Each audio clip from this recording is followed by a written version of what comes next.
Welcome to Pax Britannica, the Scottish Revolution interview series, The Covenanters in Restoration Scotland, with Dr. Allan Kennedy.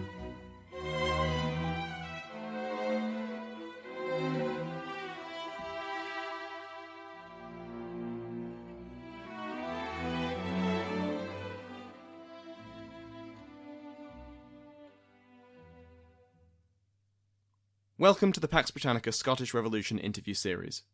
Today I'm thrilled to speak with Dr. Allan Kennedy, lecturer in history at the University of Dundee, project manager of the Scottish Privy Council project, and consultant editor of History Scotland. Dr. Kennedy's research focuses on the social and political history of early modern Scotland, with a particular focus on the latter half of the 17th century. Much of his work has been on Restoration Scotland, between the return of Charles II and the overthrow of his brother James II, and I'm happy to speak with him today.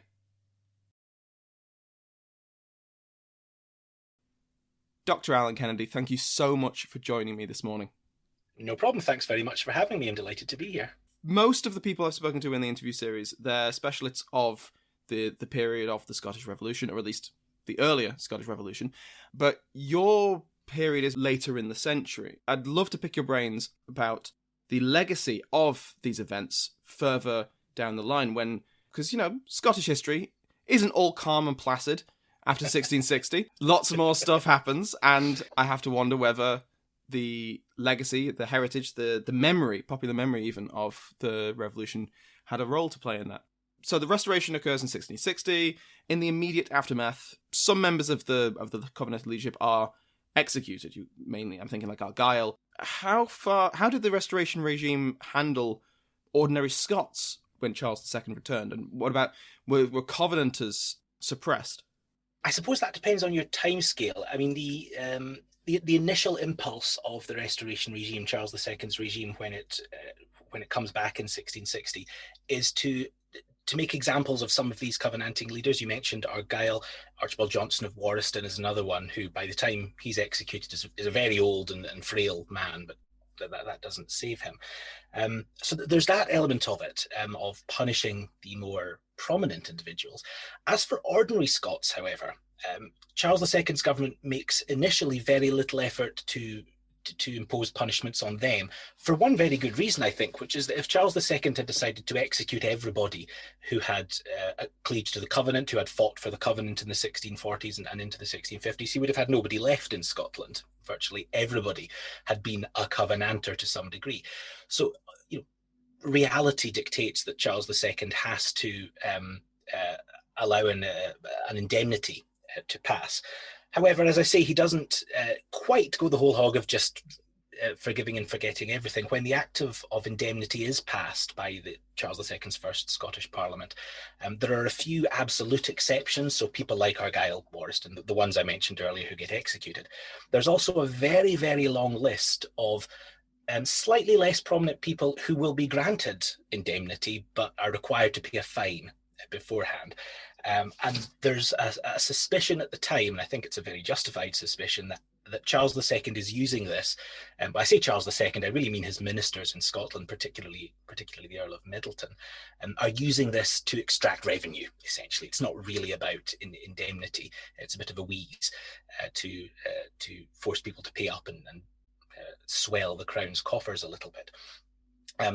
So I think that's the basic approach that Charles II takes. For most ordinary folk, it's just let's forget about it and move on.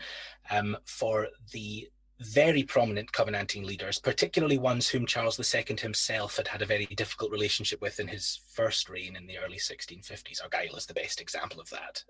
I wouldn't blame Charles II if he loathed Argyll with a passion, given how domineering Argyll's behaviour towards him had been in 1651.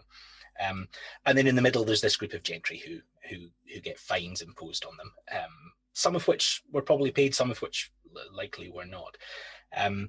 So we have this kind of threefold approach to indemnity that Charles II takes, and that's worked itself out by around about the middle of the 1660s. And that process of punishing is finished by that point, I think. Presumably, by that point, everyone's fine and dandy, and there's no problems whatsoever. That's not the case. I wonder if you could expand a little bit more on that. Yeah, absolutely. Yeah, it would be lovely if everything had been wonderful and peaceful, but it's not. I mean, there are lots of little problems that are likely to come around when you've got a massive political and political revolution which has wider ramifications like the Restoration. So there are individuals who don't feel like they're properly rewarded. Um, MacDonald Glengarry, for example, wants to be made an earl. He wants to become Earl of Ross. He thinks that his activities on behalf of Charles II in the Glencairns Rising in the mid-1650s merit something like that. He doesn't get it, and he's a little bit annoyed. So there's lots of that. And there are other sort of niggling problems as well. The big issue, of course, though, and I think this is what you're referring to, is that by 1662, the Restoration is going so well for the government. It's managing to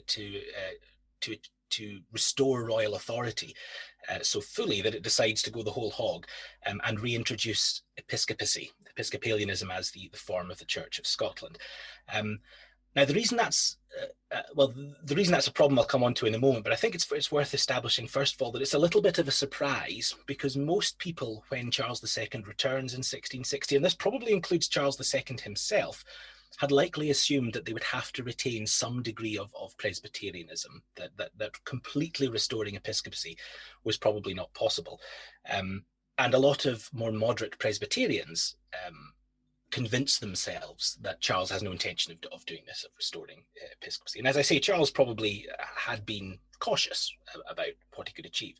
But particularly under the guidance of Middleton, who is his commissioner to the Scottish Parliament in 1661 and 1662, we get this full restoration of diocesan episcopacy. So bishops come back and are charged with running the church just as they had been before the Covenanting Revolution. And obviously, for a lot of people who had become big supporters of a Presbyterian ecclesiastical system as it had developed after 1638, this is unacceptable.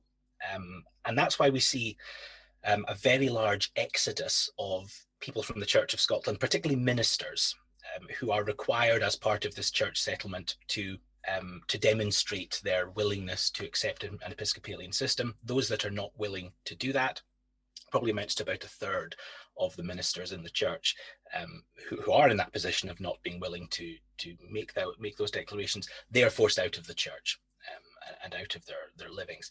And that obviously is a big problem at the time. It causes a lot of upheaval, a lot of tension, but it also underpins virtually the entirety of the rest of the Restoration. We can think of the Restoration, Charles II's reign up to 1685, and then James VII's at least up to 1687, and actually towards the end of right to the end of his reign as well. We can think of that whole period as an extended exercise in trying to work out the implications of that restoration of episcopacy. But there is no doubt that at the time of it passing in 1662, already it's very clear that this is a major upheaval, and it has significant implications, which will dominate Charles's reign for as long as he remains king. Are you referring to the so-called killing times? Eventually, the killing times. This wonderful phrase that's kind of invented by Presbyterian propagandists, really in the 18th century, looking back on Charles II's reign. The killing times are in some ways the culmination of this process, and they really are concentrated in the half decade after 1679. So the last few years of Charles II's reign in particular, and arguably the first couple of James VII's. But it takes us a long time to get to the killing time. What we have instead throughout the 1660s and 1670s is a process of what's sometimes called oscillation on the government's part between repression and conciliation. And what that means is or it has been suggested that we can think of Charles II's government in particular as swinging between trying to tempt these ministers back into the church, trying to get them to take up their livings again and preach within the structures of the Church of Scotland again, under conditions. They're not allowed to utter treasonous words, for example, stuff like that. That in particular is we see happening in the so-called indulgences. The first in 1669, which tries to bring some of these ministers back. A second one in 1672, which tries to bring a few more. There's a third one in 1679, which we might come to a bit later because it's slightly separate. But as well as that, as well as trying to tempt these ministers back into the church, the repression element that I mentioned involves the government trying to clamp down on what it sees as militant Presbyterian nonconformity. And that usually takes the form of holding illegal prayer meetings, either in private households. So you'll get a Presbyterian inclined individual will hold a prayer meeting, invite one of these ministers, perhaps, who was ejected from the church, to come and preach as a Presbyterian in his household, and other people might come along. That would be a house conventicle. Or, and this is the bit that the government's really worried about, the so-called field conventicles. And this is where you do the same thing, but outdoors. So you'll get a minister, an ejected minister, to come along and preach outdoors. And the problem with these field conventicles is they can get really big. You can get lots of people coming and listening to these exiled, to these ejected ministers. And the government sees this as a challenge to its authority, because obviously these are people who were operating outside the monolithic, what's supposed to be the monolithic Church of Scotland structures. It also sees this as a fundamental problem of law and order, because these field conventicles, the government tends to see them as disorderly, tends to see them as breeding sedition, tends to see them as being likely to lead to rebellion. And so the natural response on the part of Charles II's government is to try and repress them, to break up these conventicles as they happen, to try and use force or harsh legislation to ensure that these things never take place in the first place. And over the 1660s and 1670s, we see the government gradually, I think, getting less and less patient with these conventicles, and getting harsher and harsher in repression. And most notoriously, the so-called Clanking Act of 1670, which threatens death to any minister who is caught preaching to one of these field conventicles. This is one of the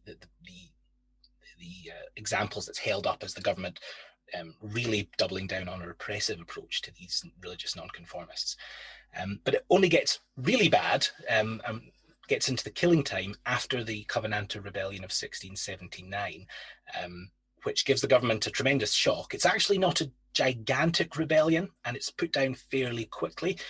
But nonetheless, it gives, in a wider context of lots of things going wrong around about 1678 to 9 across Charles II's kingdoms, it causes all sorts of fear. And then in the 1680s, the government begins getting even more repressive towards Covenanters. The Covenanters respond in various ways, which we might get into later on. But it's that period that comes to be known as the killing time, because it involves things like summary executions, like not lots of people, but some Presbyterians being killed while field conventicles are being scattered. All these kind of things mean that the 1680s looks even more repressive than the previous 20 odd years, which is why I think it tends to be zoned in on by these Presbyterian historians writing after 1700 as the period of peak repression.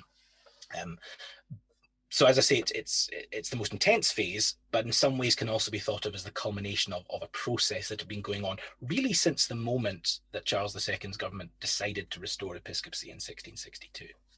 I think that makes a lot of sense. It's hard to see a government going from 0 to 60, from 0 being peaceful to 60 being summary executions during a crackdown. So yeah, it makes a lot of sense that this is, like you say, a culmination, and the government slowly getting less and less patient with it. So you mentioned that the Covenanters responded to these things. I wonder if you could talk a bit more about that.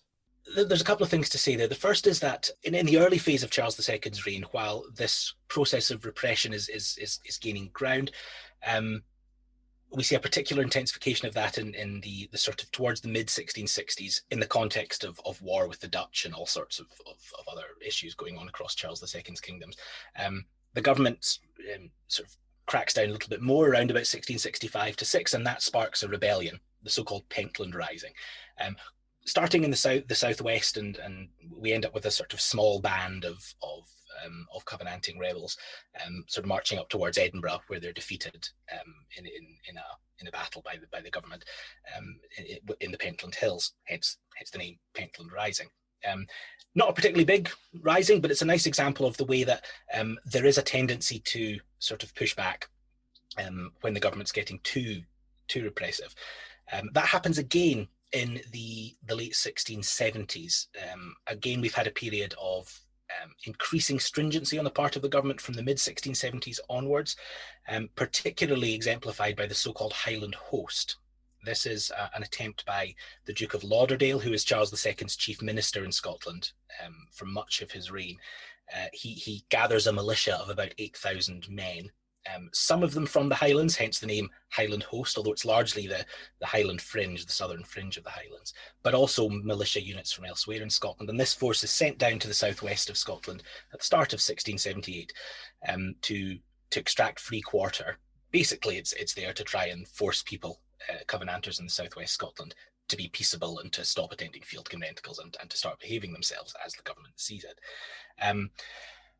It doesn't work. No great shock. These kind of approaches often don't.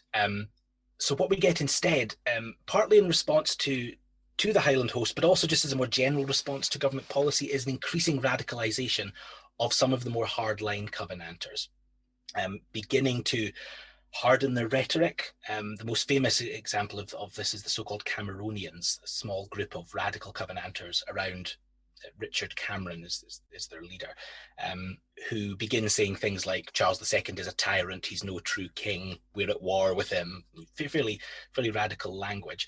And that fringe of radical Covenanters becomes noisier and better organized as we get into the 1680s.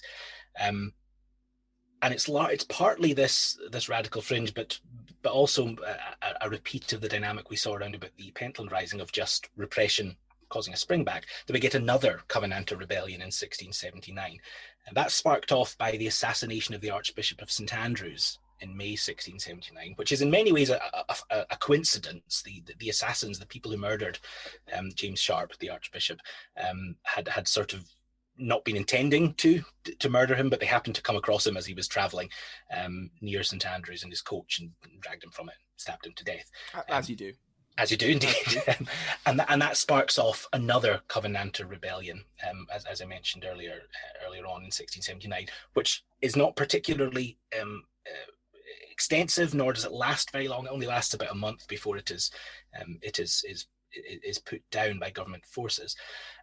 But the government interprets this as evidence of increasing radicalization and increasing sedition on the part of these hardline Covenanters, and begins this process of imposing the killing time. The Covenanters then respond by, or this fringe of Covenanters, because actually I think most Presbyterians by the time we get into the 1680s have more or less made their sort of grudging peace with Charles II's regime, but this core, actually core is entirely the wrong word, this fringe of hardline Covenanters has not, and is getting more and more radical, is getting more and more vociferous in its rhetoric, ultimately leading to what's called the United Societies, this kind of umbrella group of radical Covenanters who persist throughout the 1680s up until the reign of James VII.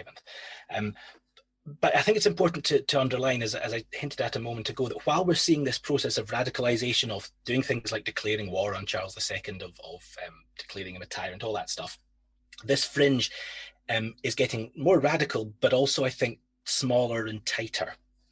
So we have this process of radicalization, which is also hiving off the more extreme Covenanters from mainstream dissenting Presbyterians, which is one of the reasons I think we see many of these mainstream Presbyterians grudgingly coming over to accept the church settlement after the rebellion of 1679. I think it's clear to these people that they're not going to change the church settlement. And anyway, they don't want to be associated with these radical Covenanters who, in their view, and in Charles II's view, and most people's views, I suspect, are saying pretty radical, borderline crazy things by the time we get to the 1680s. So it's a very complicated and fragmented response we have on the part of the Presbyterian groupings, which I think is constantly shot through with this division between some Presbyterians willing to make an accommodation with Charles II and some absolutely being unwilling to do so. And that label Covenanter increasingly, I think, becomes associated with those radical groups. Which might explain why, when we get to the revolution, which we may come to later, covenanting does not come back, even as Presbyterianism does as the official religion of Scotland. So you've already mentioned that the Charles II brings back the bishops. You mentioned the Earl of Middleton and his role as commissioner. Did Charles try and turn the clock back to the pre-revolutionary system? Or did he at least try and keep some of the Covenanter reforms, at least the ones that were proven useful? Yeah, I mean, it's one of those classic responses of yes and no, because the Restoration Settlement, as it's worked out by about 1663, is really interesting because on paper and in rhetoric and in ethos, it's fundamentally conservative. It's about, let's go back to what was happening before 1637-38. So when Parliament is re-established, it's re-established along the lines of Charles I's Parliament rather than the Covenanting Parliament. So that means things like having the so-called Lords of the Articles back, and that's a drafting committee which had, under Charles I and his predecessors, had been responsible for drafting legislation and then presenting it to the Scottish Parliament just to vote on mass. That had been done away with by the Covenanters. It's brought back by Charles II. And I think that's a nice signal of the way that his government is intending to model itself on Charles I's government, not the Covenanters, and also a signal of its desire for control, because the whole point of the Lords of the Articles is it's a really powerful tool for controlling what goes on in Parliament.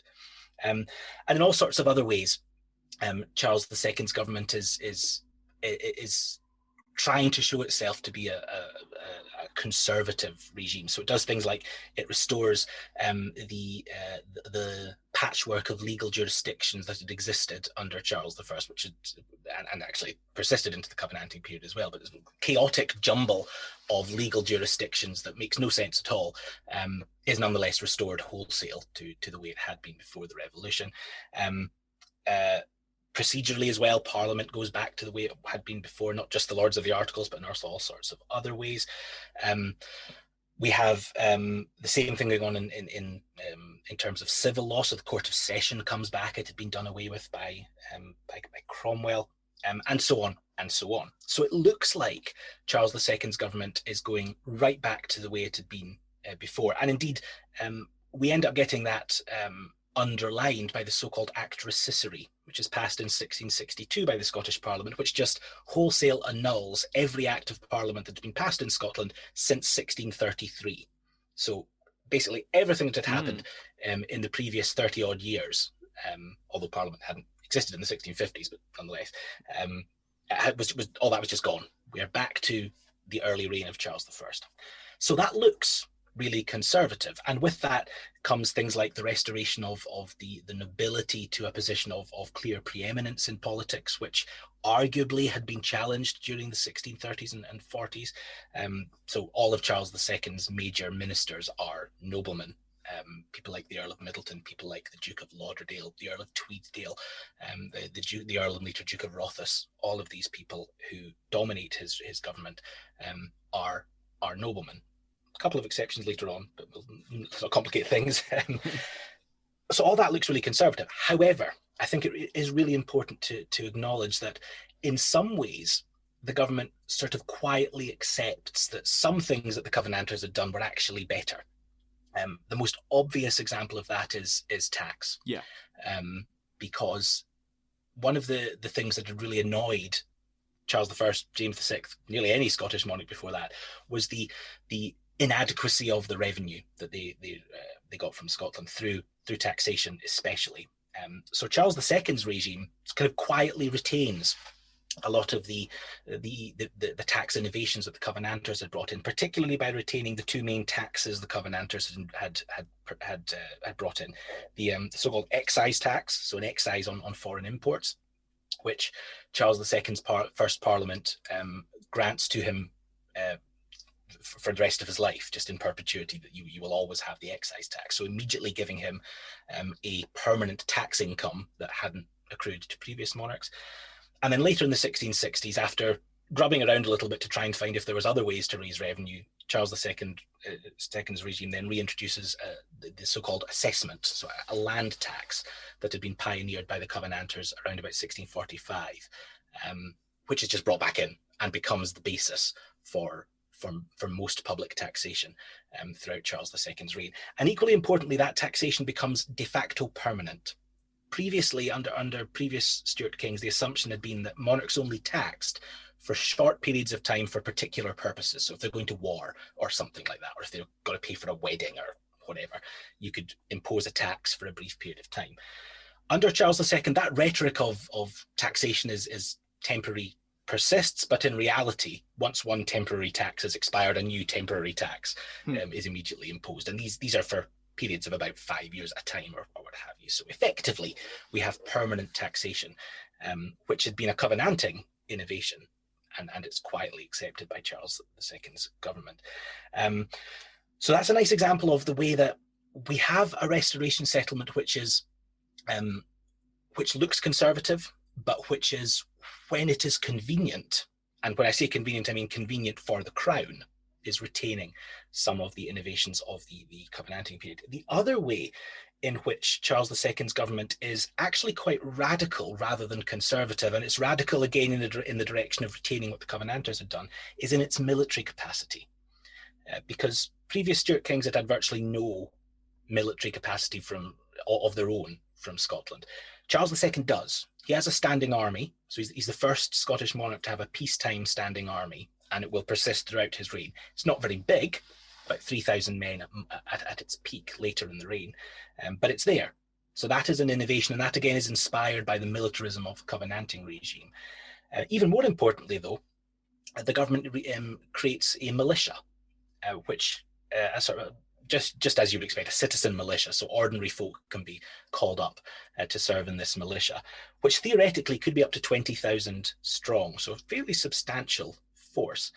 And this militia or bits of it, I don't think it's ever mustered in its entirety at any one time, but bits of the odd militia unit or what have you, is used very heavily by Charles II's government to do things like ensure the collection of taxes, to do things like scatter field conventicles, basically any tax raising and law and order aims that the government has. It can use the militia to further those aims. And that again looks much more like the Covenanting state than it looks like the antebellum Stuart state. So that's another way in which I think we have a government which is presenting itself as a reincarnation of what had happened under Charles I and James VI, but which in reality is tweaking things, retaining things when it thinks that is useful, largely in the direction of expanding the government's authority and expanding the government's coercive capacity. So it's a nice mixture of conservatism and radicalism. I think that is the best way of understanding the settlement that is produced in Scotland by the mid-1660s. A lot of what you mentioned would definitely be considered the stick of the thing. Did Charles offer a carrot to his Scottish subjects? Well, I mean, he offers a carrot to some. So those who he perceives as having done him a good turn, so we're talking largely elites here, will be rewarded. So he'll dole out titles, he'll dole out money payments, he'll dole out offices to individuals who he thinks have done him well. For the populace as a whole, I think that the carrot, if it is one, or at least the offer that Charles II gives, is, first of all, restoration of any rights and privileges you might have enjoyed before the Covenanting Revolution. So the royal boroughs, for example, are restored to all the privileges they'd had beforehand. This restoration of jurisdictions is also part of that, because a lot of these jurisdictions were in private hands, the so-called heritable jurisdictions that landlords have just by virtue of being landholders. As part of their charters, they will have a right to hold a court which can punish certain crimes. So again, that's part of the carrot. It's offering you the restoration of rights that you may have lost, certainly in the 1650s, but possibly in the 1640s as well. For the population more generally, though, I think the carrot is an offer of just order. I think what Charles II is saying is that what my government offers you is sort of strong government, and that's one of the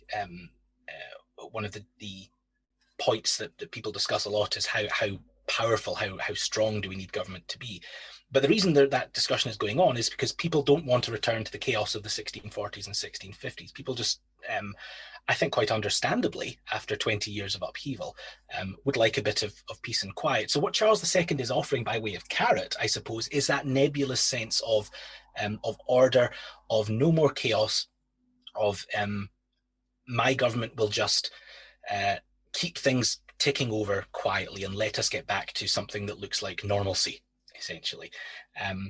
And so I think if we're talking about a carrot, outside of the elites, who have all sorts of goodies thrown at them, as I've mentioned, for most people, that is the essential carrot, is just get on with your lives, without these bullying ministers from the 1640s telling you what to do, without these English soldiers from the 1650s extracting lots of your money and building a citadel down the road. I think it's just, we will give you peace, order, and quiet. And that is, in some ways, the core raison d'etre of Charles II's regime throughout his reign up until 1685, is, I'll give you order, I'll give you security, I'll give you peace. Now, whether that's actually what is delivered is an entirely different question.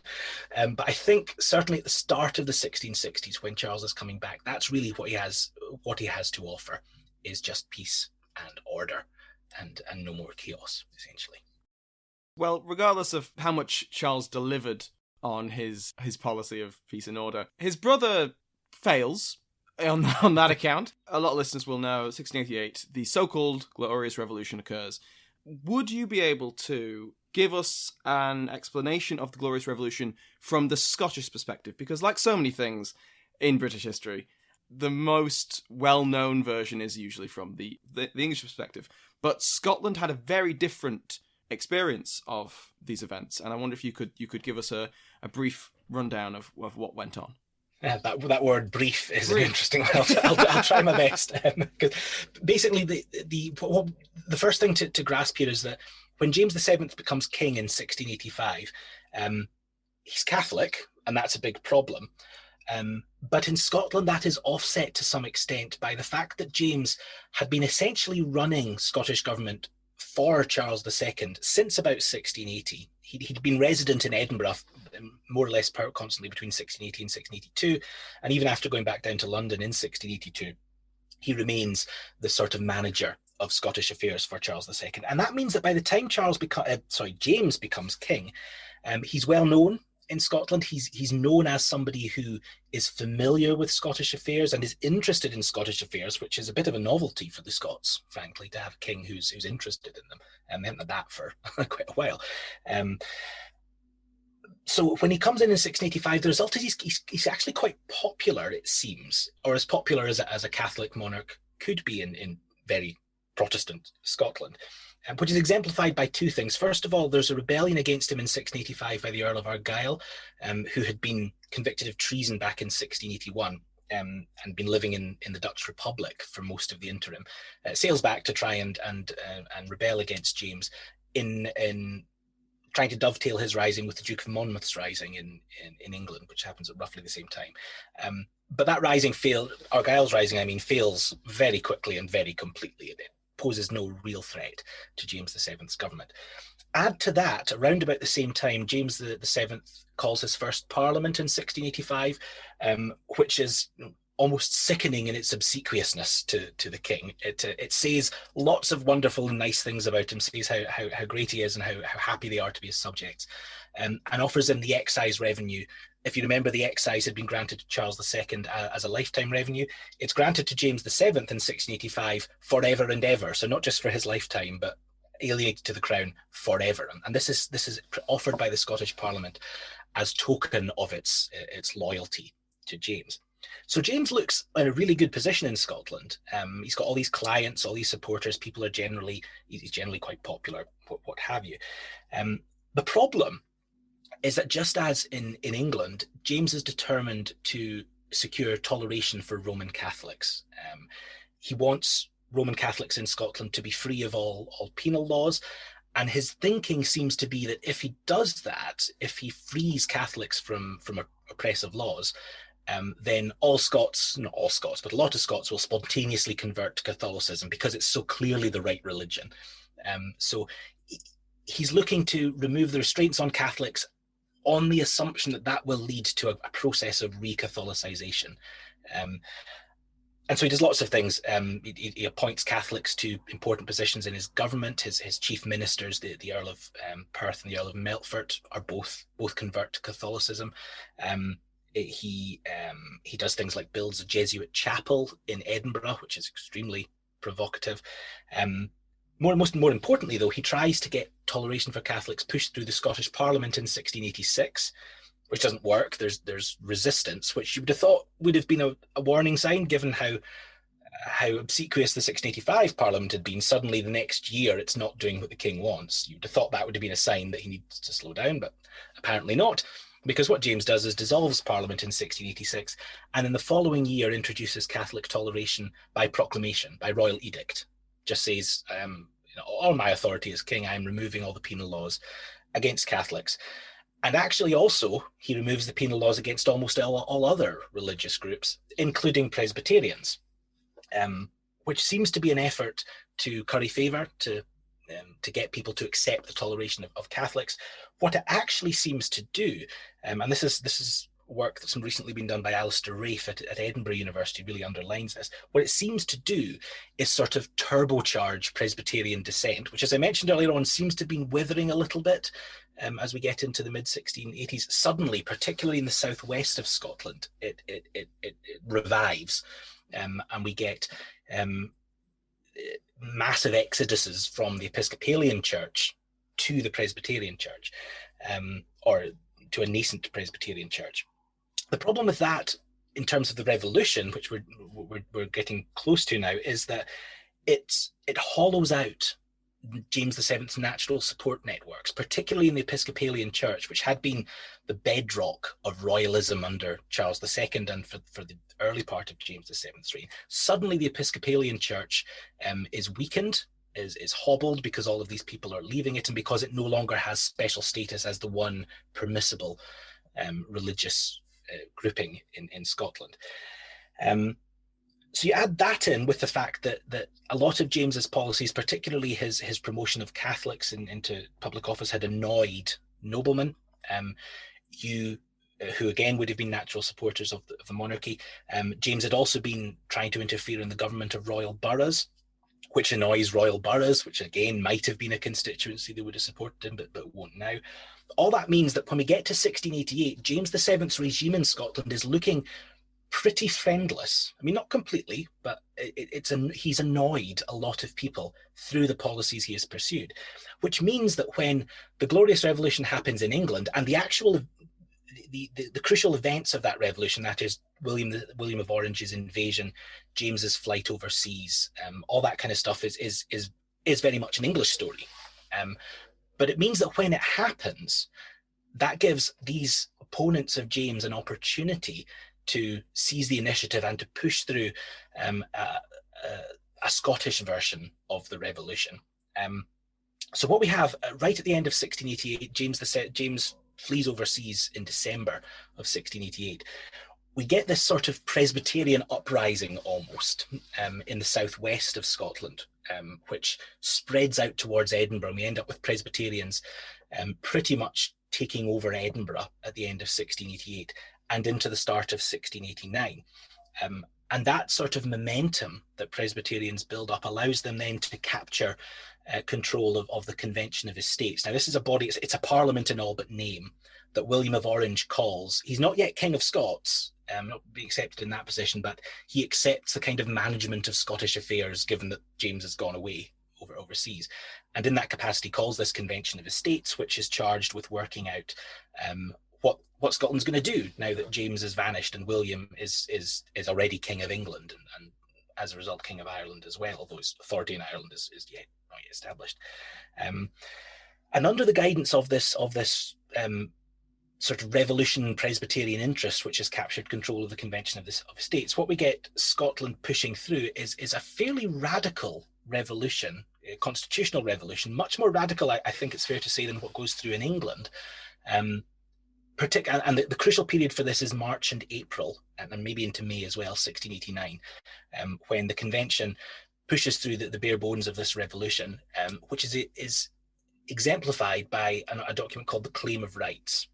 Sorry, the Claim of Right, in singular, not plural, which declares that James VII, by his mismanagement and his misrule, had forfeited his right to the throne. The word they use is forfaulted, which is a little bit more technical and has been interpreted by some historians as being a little bit more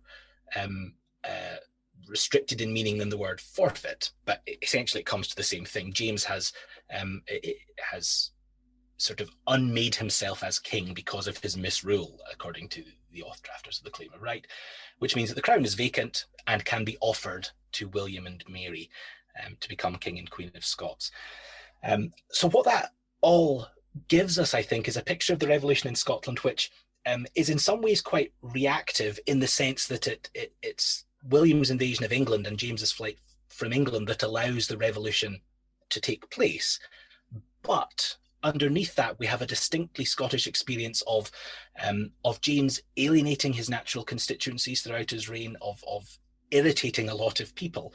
And then when the moment of revolution comes, we again have this Scottish story of a particular radical grouping, these Presbyterians, seizing the initiative and managing to craft a revolution settlement, which is quite different from what had happened in England, and which results in effectively a contractual understanding of monarchy, so that the king has to abide by certain rules. He has responsibilities to his people, as well as a right to rule over them. And at the same time, the constitutional settlement results in a parliament that is massively empowered. The Scottish Parliament, in its final 17, 18 years, is on paper a much more powerful institution than it had been under James and Charles, as a result of this sort of distinctively Scottish revolution settlement that's pushed through. See, a lot of what you mentioned there, the idea that this convention established a contractual relationship with the sovereign, and I also believe they abolished the episcopacy again. Just really hammer that home, like, we don't want bishops. Stop it. Stop giving us bishops. Is it possible to see the echo of the earlier Scottish Revolution in these events? Are they talking about that? Are they actively saying, this is not what we did, we being Scots, 50 years ago, we did that then, we can do it again now? Are they calling on it? Are they not mentioning it at all? Because it's within living memory. Yeah, I mean, that's a really interesting question, and you're right to pick me up on not having mentioned the establishment of a Presbyterian church, because that's core to the revolution. That again is part of the distinctly Scottish experience. But no, it's really interesting, because by the time we get to the revolution in 1689 to 90, in some ways the Covenanting revolution is a bit of an embarrassment, because I mentioned earlier on that the experience of Charles's and James's reign, what it tends to do is it hives off those radical Presbyterians and makes them look sort of dangerous, makes them look a bit zealous. And the problem for them, I suppose, is that the covenants and the act of covenanting becomes increasingly associated with that fringe grouping. And so what we have, the Presbyterians who are pushing through the revolution in 1689 to 90 are not these radical ones. These are people who had taken advantage of James's toleration edicts in 1687 and sort of constructed a new Presbyterian church almost. But it was not a covenanting church. And I think it's very interesting that at no point in the revolution settlement does anybody officially say that we are reenacting the covenants here, that we are sort of repeating the revolution of the late 1630s. I mean, there are good reasons for that, aside from the fact that covenanting had become associated with these radicals. If you were to restore the covenants, then you'd be committing yourself to, as far as a lot of Scots were concerned, spreading Presbyterianism throughout England and Ireland as well. And that's on nobody's agenda by the 1690s. But the Solemn League and Covenant had at least implied that from 1643 to 4. So in terms of wider political thinking about contractual monarchy, about powers of Parliament, again, I'm not sure that we see any explicit attempt to model what's going on in 1689 to 90 on what had happened under the Covenanters. We're certainly seeing people picking up general ideas about limited monarchy that had existed before the Covenanting Revolution, that had gone through the Covenanting Revolution, and that had existed in Charles II's reign as well. But my sense, and others maybe would disagree, but my sense is that that is a more general attempt to call back Scottish political philosophy across the early modern period, rather than to zone in on the Covenanting Revolution in particular. So I think you're right, there's a temptation to assume, well, we'd had a revolution around about 1640, we've got another one in 1690, surely these are connected. I'm not sure that most Scots would have accepted that they were connected in anything except a very broad sense that they're both revolutions which empower certain parts of the political system while weakening others. I think the other thing to say, just briefly here, is I mentioned the notion of contractual monarchy.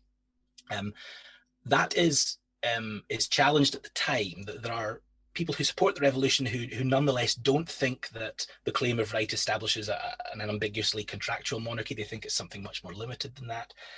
And of course, William of Orange himself, or William II, as he now is in Scotland, does not accept that his kingship is contractual. He's quite clear that he'll take the coronation oath that Parliament mandates, but he does not regard this as binding him into a contract. So we've got to be a bit careful about taking things like the claim of right at face value. It's a bit muddier than that, and I think that's worth throwing in there, because it underlines the fact that the revolution process can look sometimes extremely radical, but there are elements within that process and opposing it who are a little less clear. But nonetheless, I think throughout all of these groupings, there is no real, or certainly no explicit sense that they are completing the work of 1641. I don't think there's any sense of that. And certainly there is no attempt at all to bring back the covenants and to assure that this Presbyterian church that is established in 1690 is a covenanted church. There's no attempt to do that as well, much to the disappointment, of course, of some of these radical groupings who would have liked to see a covenanted church. But I think it becomes pretty clear that we're pretty quickly that is not what anybody more broadly outside of these groupings is actually interested in. And that's really interesting.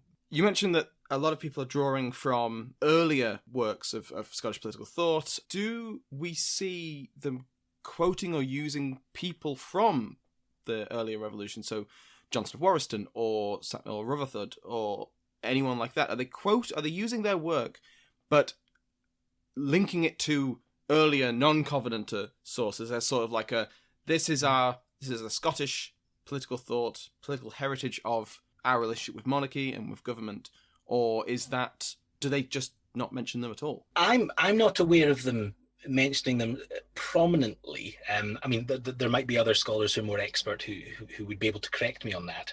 I think what we see instead is the emergence of this rhetoric, which had been bubbling away throughout the early modern period, but I think becomes very much more prominent in the revolutionary era. This rhetoric of sort of public opinion, of the inclinations of the people, of this kind of almost an attempt to claim that what the revolution is doing is sort of giving life to natural law or natural justice in Scotland. Because that's for example, that is the basis on which the Presbyterian Church is reestablished, is because it is the natural inclination of the people to want a Presbyterian church. Now that's very questionable, and people do question it at the time. But that's the rhetoric. So I think I think we more see that than any explicit callbacks to previous thinkers. And I think there's quite a good reason for that, because if you look at the most prominent sort of theorists of limited or contractual monarchy, not just in the Covenanting period, but earlier, people like George Buchanan, a lot of their ideas are fairly radical about in terms of rights of resistance. So it is one thing in the 1690s to say that there is a contract between the monarch and his people, and we're defining people here in narrowed senses as the political elites. It's not Joe Bloggs down the street who's included in this. It's the elite. But nonetheless, there's a difference between that and saying, well, that means that these people have a right to resist the monarch should he break the contract. And I think there is a reluctance to make that what looks to us, I suppose, like a fairly obvious legal. What's the point in a contract if people can't enforce it? But nonetheless, that is a step too far for a lot of people in the 1690s. And I think the problem with a lot of these earlier theorists, and this goes for Covenanting political thought during the Restoration as well, is that step of enshrining a right to resistance looks uncomfortably radical for a lot of people, which might explain why it is easier for people framing the revolution and justifying the revolution to rely on things like natural inclinations or sort of ancient practice or whatever, than it is to try and invoke specific pieces of political philosophy. But again, I will defer to other scholars who have made a more detailed study of political thought, because there are others who have done that. But certainly my sense is that we're not necessarily seeing really detailed mining of previous political philosophy to justify the revolution. It's a bit more naturalistic, I suppose, and a bit vaguer than that. Well, as we bring this lovely chat to a close, we'll finish with, one of the more famous Scottish events, 1707. Does the 1630-1640 revolution, the Covenanter Revolution, does this come up now? Or is it much like the case with the Glorious Revolution? It's not mentioned at all by either opponents or supporters. Is it at all relevant to the debates going on in the Scottish Parliament? My sense is no, not really. Again, there are others who've made a closer study of the Union debates who might disagree, but I think the Union debates, when they come, focus on much more immediate issues. I mean, there is strong Presbyterian interest in the Union debates, obviously. A lot of Presbyterians are in favour of union because they see it as a way of protecting the church. I mean, there are others who are suspicious. They worry that it might undermine the church. But these are not Presbyterians. These are the Presbyterians I mentioned earlier on who are not calling back to the Covenanting Revolution. So they're not, I don't think, really talking about the Covenanting period. I mean, similarly for most other people who are getting involved in the Union debates, they've got other issues that they're much more worried about. They're much more worried about commerce. How do we protect or expand Scottish commerce? How do we ensure that we protect the liberties we have won as a result of the revolution? How do we sort of protect privileges that certain groups in society have? So the royal boroughs, how do you ensure that they don't lose their trading privileges, for example, or what trading privileges they still have by this point? And also, the one of the things that really underpins a lot of this debate is the fallout from the Darien scheme. So how will that play into, or how does that play into union? What do we need to get out of union for redress for that? All of which is a long way of saying, I think, that when the union debate comes, it's informed by the revolution of 1689 to 90. What are the implications of that? How do we protect the gains of that revolution? And how does that play into union?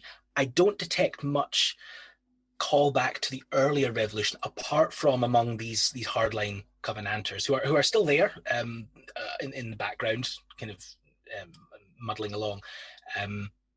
And they obviously are still interested in the covenants and the Covenanting Revolution, but they are very much a fringe by this point. So I think it's a tale of two revolutions, really, by the time we get to the Union. The Glorious Revolution is really important to the Union debates, directly or indirectly. The Covenanting Revolution, I'm not so sure, is still regarded as something that needs to be, certainly by mainstream debate is not really something that I think that is regarded as requiring to be taken into consideration as we approach union.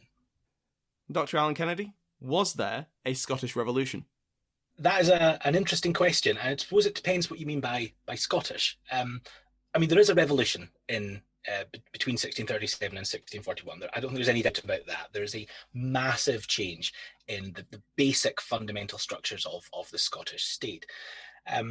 So in that sense, yes, there's clearly a Scottish Revolution. I mean, it ends up running into the ground, so it doesn't last forever. But I think there's definitely a revolution. The problem is, I think, over that Scottish part, because what happens in Scotland in 1637 to 41, and then what happens throughout the 1640s and 1650s is so heavily bound up with what's going on elsewhere in the British Isles. I mean, I don't think you get the Covenanting movement without multiple monarchy, without the fact that Charles I is also King of England and King of Ireland. And equally, you don't get a successful revolution. You don't get the Covenanters winning the two bishops' wars without the British context, without Charles I finding his resources hobbled by the political crisis in England. And also the subsequent course of the revolution after 1641 makes no sense at all unless you understand the British context. So I think the way I would frame this is there is a Scottish Revolution, clearly, but we have to see it as one component of a much wider series of British revolutions that are also happening. Which means, unfortunately, understanding this period, I think more so than almost any other period in early modern history, requires you to understand not just Scotland, but what's going on elsewhere. So yes, to a Scottish Revolution, but only within the wider umbrella of British revolutions going on at the same time. What a fantastic answer to end up on. That was wonderful. So, if listeners are interested in reading or following more of your work, is there anything you'd recommend? Anywhere they can keep up to date? Yes. I mean, the most obvious way to find me is through my staff web pages at the University of Dundee. So I have a web page there on the University of Dundee's website, and that lists my research interests. So it tells you about how I'm interested in late 17th century Scotland themes of politics, crime, migration in particular. Also talks about the Privy Council project, which I'm involved in too. For more light relief, I'm also on Twitter. So if you want to get an insight into my day-to-day ruminations, you can follow me on Twitter. I'm not sure I'd recommend it, but it is there. But certainly, if you go to my university web pages, you'll find links to some of my work as well, if you're interested in reading up more. The other thing I should say, and I always feel the need to plug this, is that one of my other hats is that I work with History Scotland magazine. I'm the consultant editor of that. They again have a website, and they also have the magazine, obviously. And that's a really good place for people to go as a general resource on Scottish history. The magazine itself is, even if I do say so myself, is a wonderful publication which presents cutting edge research in all aspects of Scottish history, heritage, and archaeology for general public consumption. And you'll see my hand hovering over a lot of what you find in there. So those are the best ways to find me, either through History Scotland or through my institutional web pages at the University of Dundee. I mean, I would echo that and highly recommend History Scotland. It's brilliant. I would also recommend your Twitter because it's very engaging, it's very entertaining, and it's a lot of modern politics on it, but you link it back to historical relevance, and I think that's a very valuable perspective. And I would highly recommend it. And there'll be a link to all of that in the show notes of this episode. Dr. Allan Kennedy, thank you so much for coming on. This has been wonderful. Thank you for inviting me. I've enjoyed it greatly.